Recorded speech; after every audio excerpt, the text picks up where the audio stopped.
Halo teman-teman, kita ketemu lagi kembali bersama Kakak Sari. Sekarang kita akan ke prom. Promnya untuk berubah dari CP jadi ATP, kemudian jadi Prota dan Promes, kemudian jadi silabus ujungnya seperti itu ya. Oke, kita baca dulu promnya supaya teman-teman tahu karena di sini Kakak Sari telah siapkan ada 3 prom. Nah, prom yang pertama itu akan mengubah dari CP menjadi ATP, kemudian prom yang kedua akan mengubah dari ATP menjadi Prota dan Promes. Kemudian prom yang ketiga akan mengubah Prota dan Promis menjadi silabus.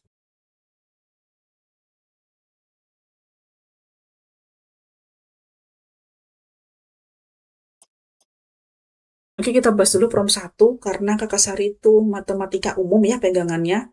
Jadi nanti untuk teman-teman yang mapelnya beda, bolehlah sesuaikan sendiri gitu ya. Prom 1 ini nanti tinggal di copy aja, kita kasih masuk ke AI-nya. Nanti diubah ya yang masih matematika umum. Kemudian di sini ada pembatasan ruang lingkup. Maksudnya seperti ini. Di fase F itu kan terdiri atas kelas 11 dan 12. Nah, supaya dia nggak muter-muter, nggak tumpang tindih, dan Kakak Sari udah tahu maunya kayak gini nih di kelas 11, yang kelas 12 yang ini, yang kelas 12 yang ini gitu ya. 11 12 sudah ruang lingkupnya udah Kakak Sari tentukan gitu ya.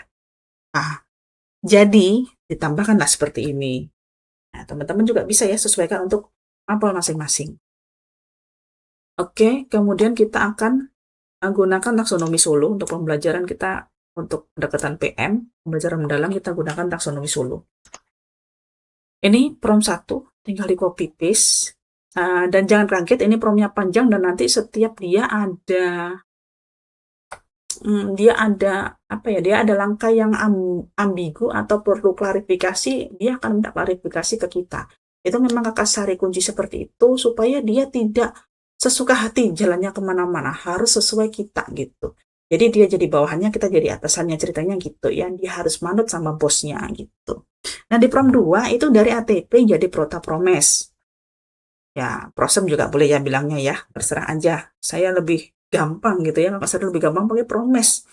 Oke, kemudian di sini, ini yang dikuning-kuningin, ini boleh diganti contohnya untuk mapel teman-teman.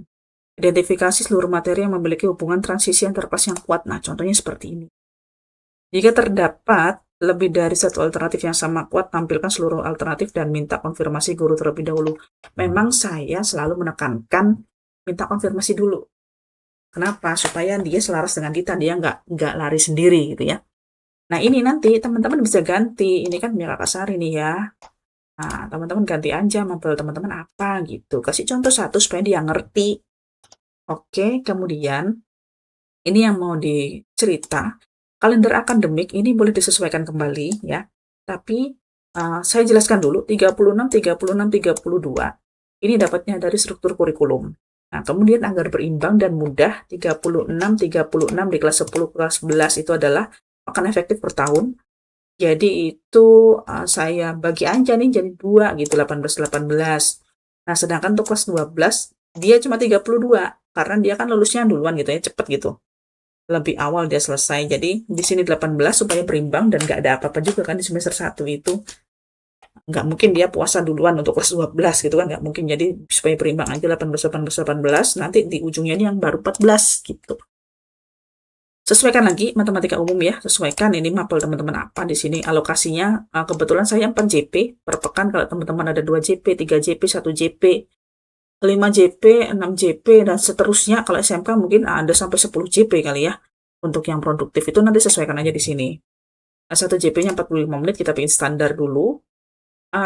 Matematika umum memang 4 JP ya di struktur kurikulum, tapi kalau yang kurikulernya teman-teman yang per pekan ada gitu ya, ini berarti dikurangi aja jadi 3 JP. Kalau saya nih karena sistemnya blok, jadi tetap saya tulis 4 JP aja. Kalau ada yang misalnya saya 5 JP nih, matematika tingkat lanjut katakan, teman yang pegang matematika tingkat lanjut itu 5 JP per pekan. Dikasih tulis aja di sini 5 JP per pekan. Nah, di mana durasinya sekian, nanti kasih tambahnya di sini. 5 JP itu terbagi atas 2 kali masuk gitu, atau 2 pertemuan.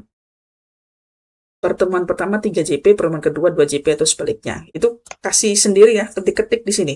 Nih, titik-titik nih, nanti diketik situ, oke?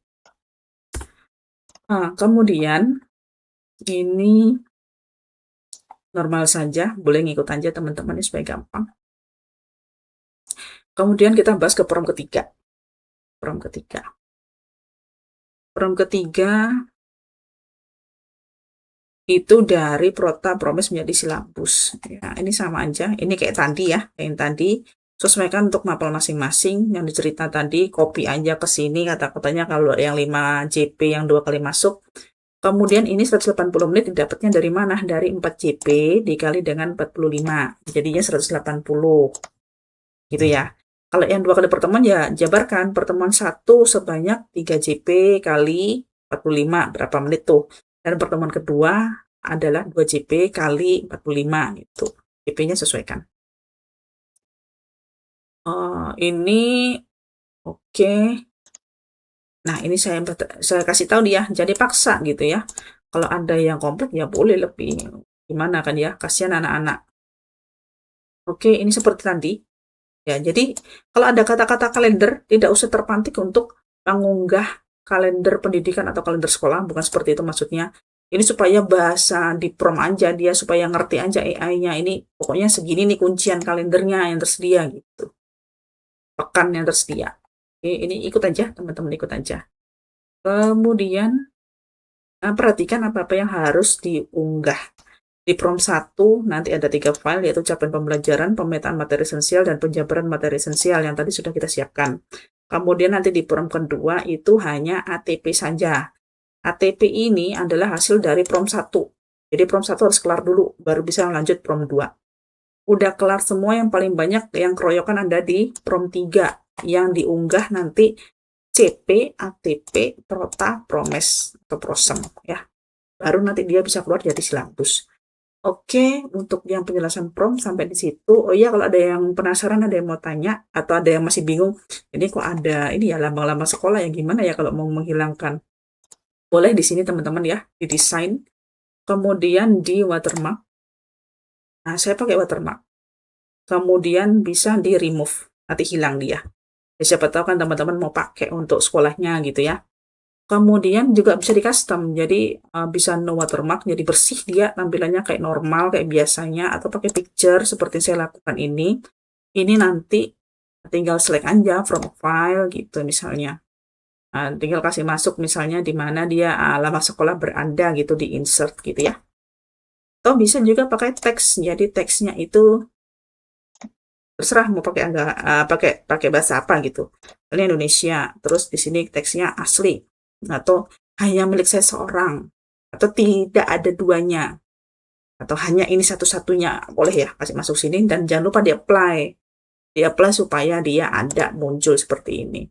Watermark yang lain ada do not copy ya, ada macam-macam gitu ya, ada 4 nih pilihan. Oke, itu dulu teman-teman. Nanti prompt akan kita kasih masuk ke AI-nya. Oke ya. Oke, kita lanjut nanti lagi ke video berikutnya. See you next time.